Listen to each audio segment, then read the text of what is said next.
All praise to the Most High, Ahaya, and to his son, YAHAYASHA, YAHAYAH. This is Brother Holly here with the second Spirit of Truth broadcast here on the AHAYAH'S channel, as well as the House of Ahaya channel on this set apart Shabbat day. First and foremost, as always, I'd like to give all glory, praise, and honor to the great I am, he who is, was, and is to come, the Almighty One, Hadayah, and to his son, YAHAYASHA, who gave himself for us that we may have life, and that life is in him, Hadayah. Now, in the second broadcast, we're going to continue with our readings in the book of Zephaniah, but I feel compelled to touch on something that I've known for a little while, because I saw it about a year ago. But once I got the YAHAYASHA book on the Abaria of the Hebrew language, I saw in there as well that one of the names that are applicable for the Most High, besides Ahaya, is Yahaya. And the more I looked at it, the more I studied it, I first saw it about, like I said, about a year ago when I first got this resource, the Learn Paleo Hebrew Torah, Lashwan Kodash, Holy Tongue, Yahshaya, Ahaya, Bible Scriptures. Because the first 5 books in this particular resource are written in the phonetic ancient Hebrew. And when I was reading it in the first chapter of Genesis, I saw a term that was used after Alahaya that was Yahaya. And I was like, well, what does Yahaya mean? It means, as Ahaya means, I will be. Yahaya means he will be. It's the third person for Ahaya, is Yahaya, YHYH. And like I said a moment ago, when I got this resource a few weeks ago, I saw that the name Yahaya was used quite a bit in this resource, and that it was a name prescribed for the Almighty. And since we speak of the Almighty in the third person, we speak of him, and he's not speaking himself in a lot of cases. The compiler of this resource usually uses the term Yahaya when he's speaking of the Most High, whereas we here at AHAYAH'S house and House of Ahaya say Ahaya. And Ahaya is first person, I get it, and Yahaya is third person, so it's correct to speak of the Most High by the name Yahaya when we're speaking of him. And it is correct to read from quotations, from quotes from the scriptures, and use Ahaya. For we are not Ahaya. So as we grow and go forward, children, you may hear me use the term Yahaya as when I'm speaking of Ahaya. That is perfectly acceptable within the Hebraic language. It's just the third person of the name Ahaya. All right. As I said, we will be speaking from the Learn Paleo Hebrew Torah, Lashwan Kodash, Yahshaya, Ahaya, Bible Scriptures, in Zephaniah, chapter 2.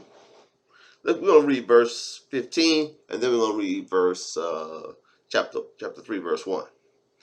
It says, Zephaniah 2:15. This is the rejoicing city that dwelleth carelessly, that said in her heart, I am, and there is none beside me. How is she become a desolation, a place for beasts to lie down in? Everyone that passes by her shall hiss and wag his hand with your highlight, if you didn't in the first broadcast. This rebellious city is talking about here is Jerusalem, in the land of Canaan. And we learned in the first broadcast, according to Zephaniah chapter 2, that the whole land of Canaan will be made desolate. It's going to start in Gaza. then the whole land's going to be made desolate. And we're seeing this being played out before our very eyes at this very moment. And like I mentioned in the first broadcast, and as I mentioned a few weeks ago, on these channels in a teaching called the Calendar of Ahaya and the Rise of the Beast, that the beast will be given power to wage war against the saints and prevail for 42 months. And we're just in month one of that cycle. And we identified in that teaching who the beast is, and it's the same nation that's waging war on the people of Gaza and Lebanon and the region right now. Yep, with the hexagram in the flag, who say they are Jews and are not. That's the beast, as identified in Revelation, not only by the number of the beast being identical to the number of their symbol, but by their behavior and their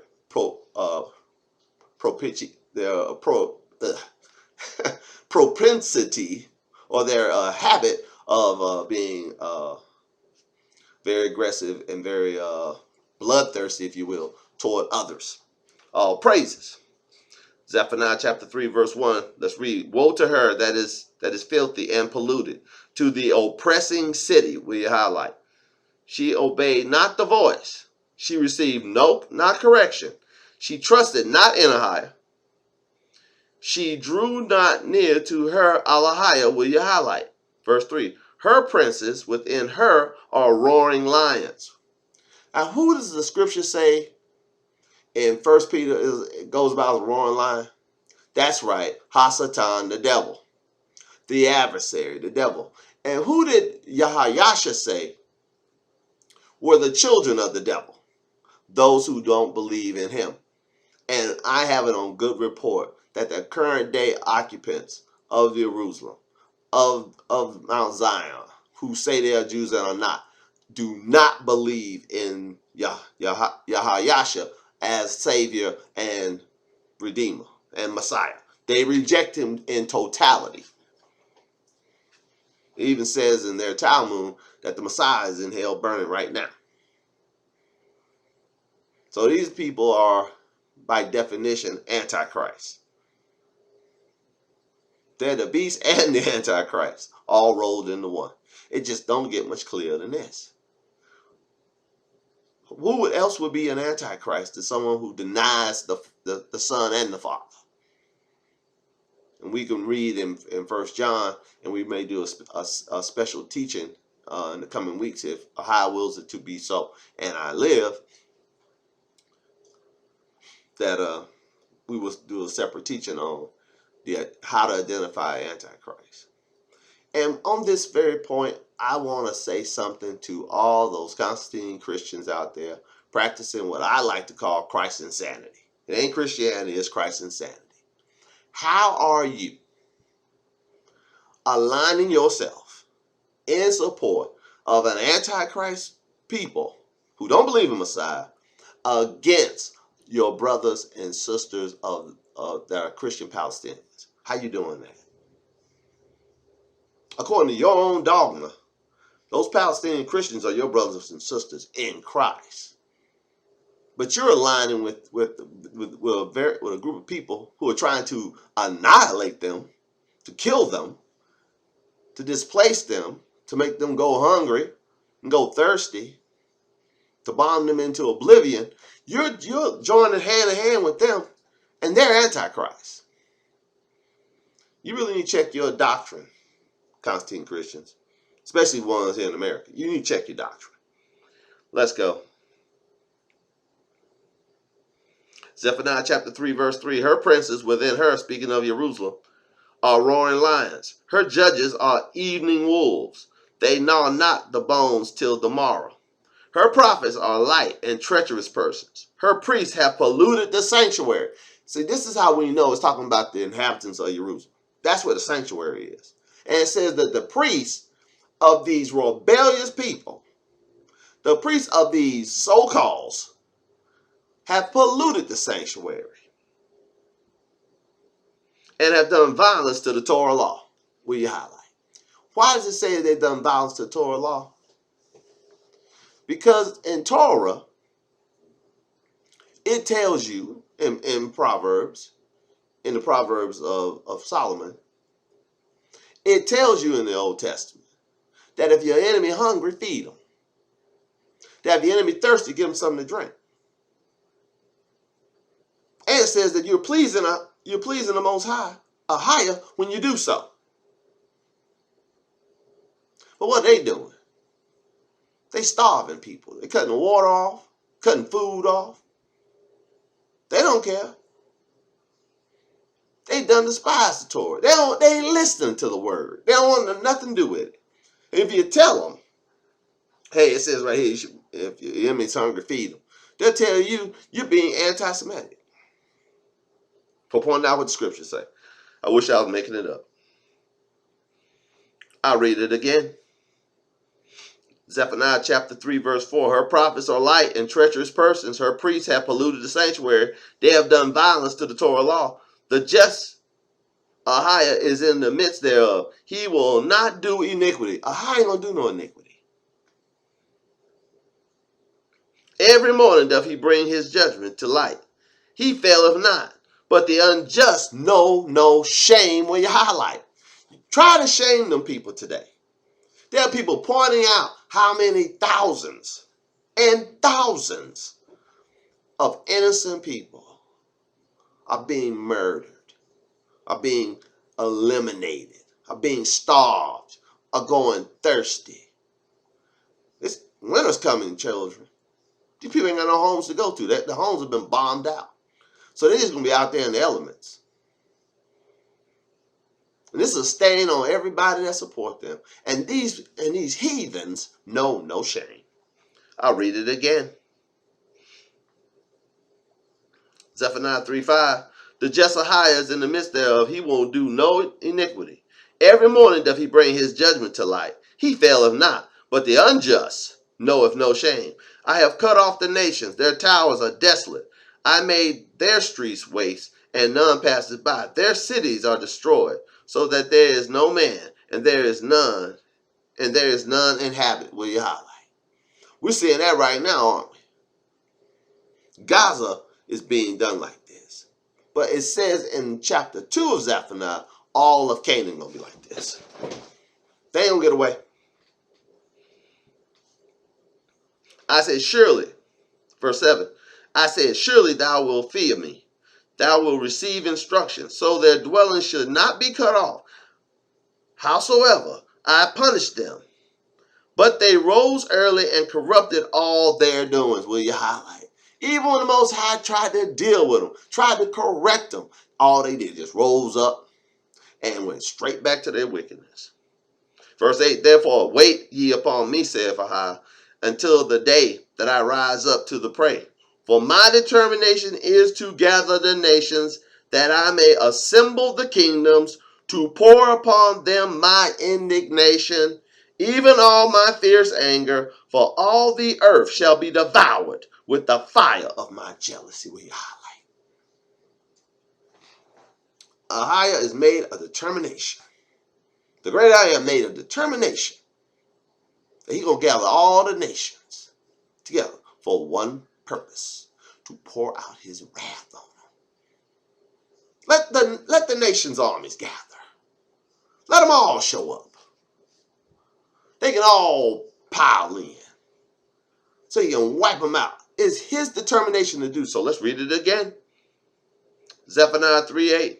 Therefore wait upon me, saith Ahayah, until the day that I rise up to the prey.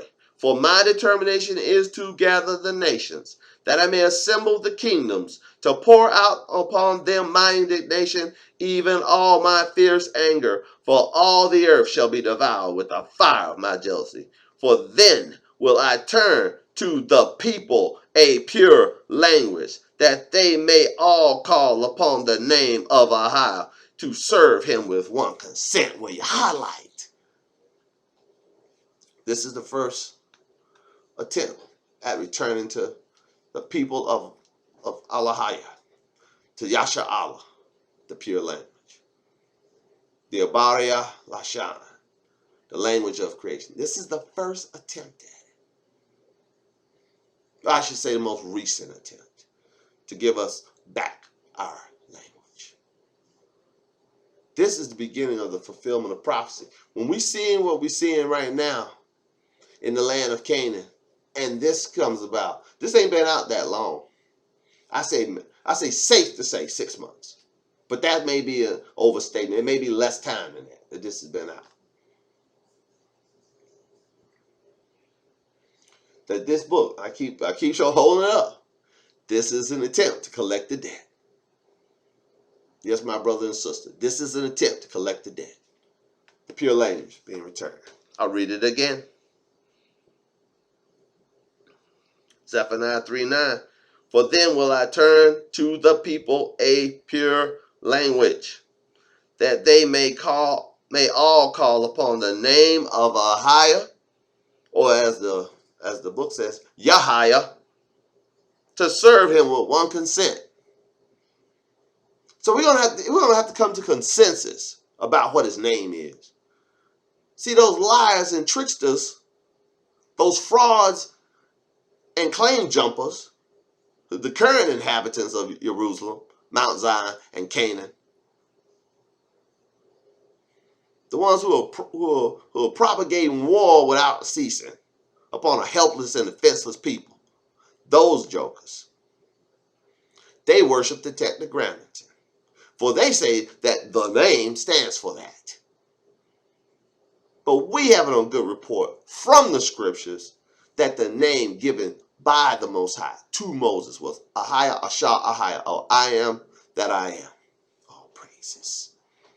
And we have it from the scriptures from the first chapter. The first name ever mentioned for the Most High was Yahayah.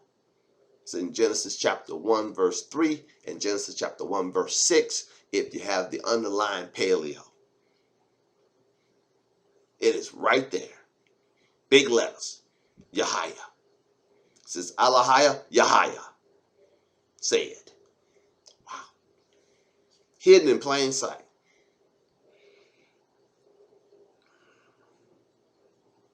I'll read it one more time. Zephaniah 3:9.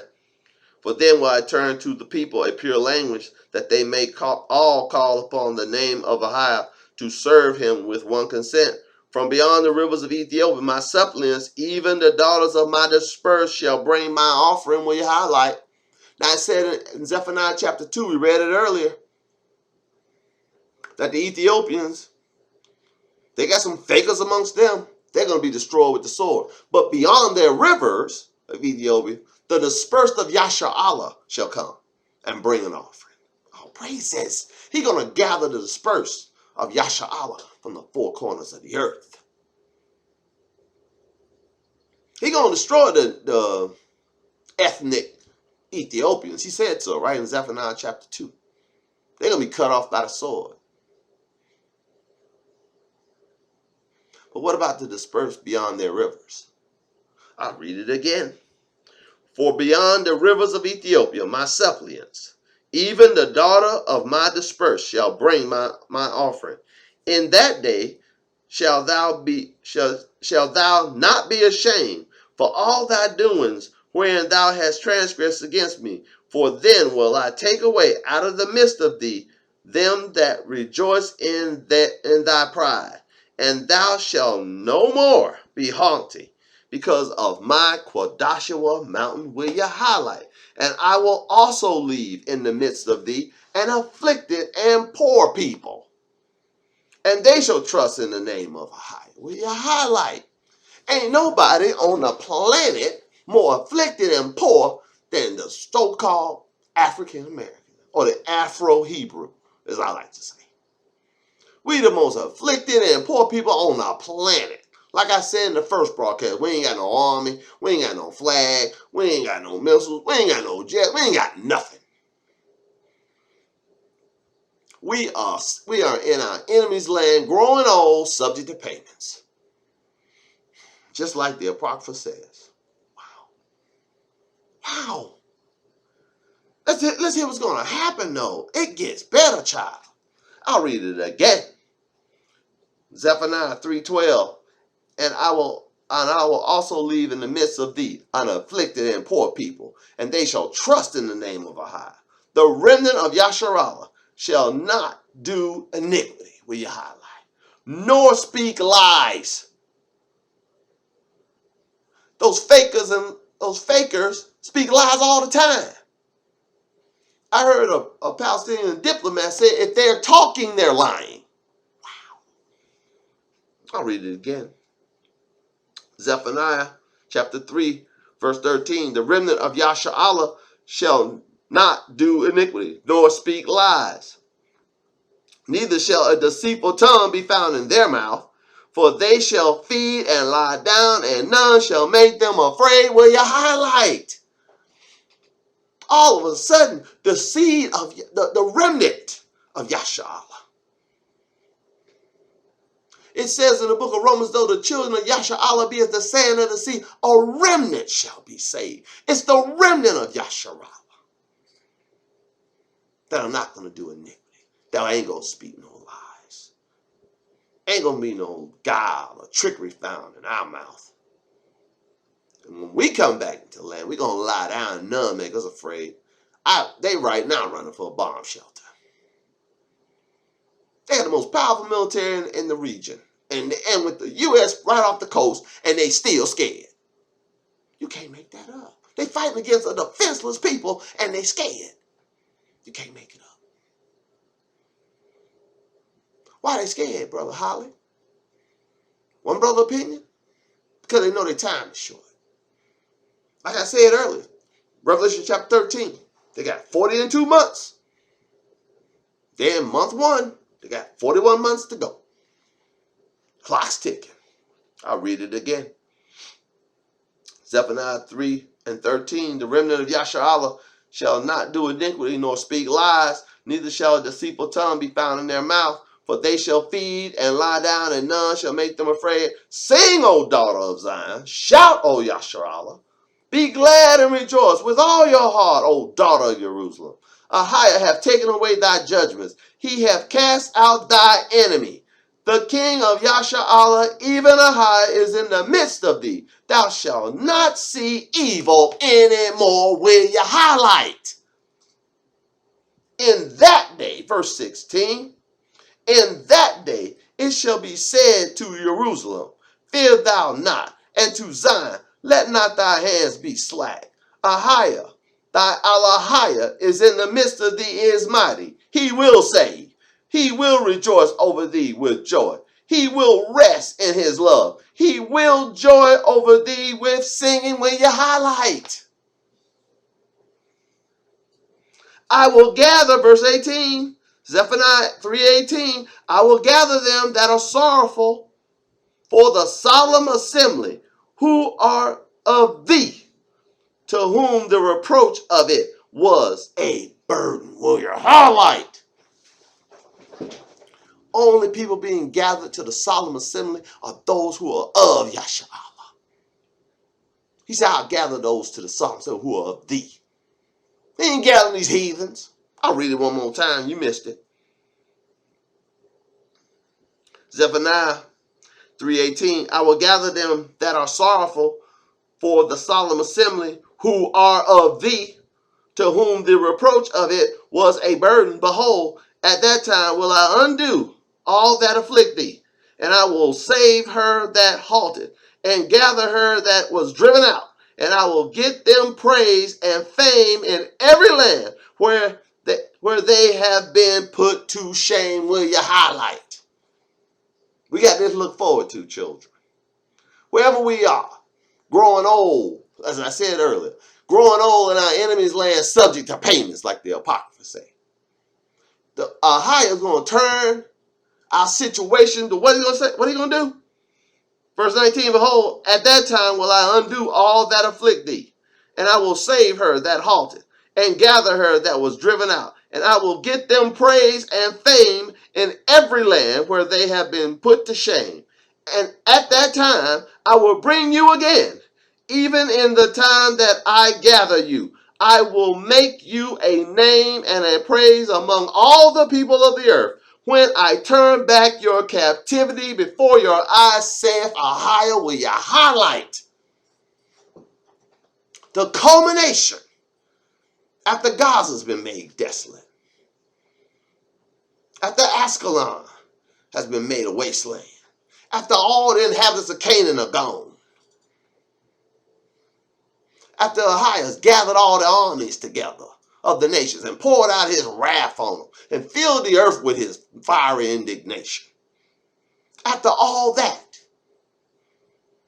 he's going to call for the remnant of Yasha'Allah. People who won't lie. People who won't do iniquity. People who won't use guile and trickery in their words. He's going to return us to pure language. He's going to make us call on his name by one consent.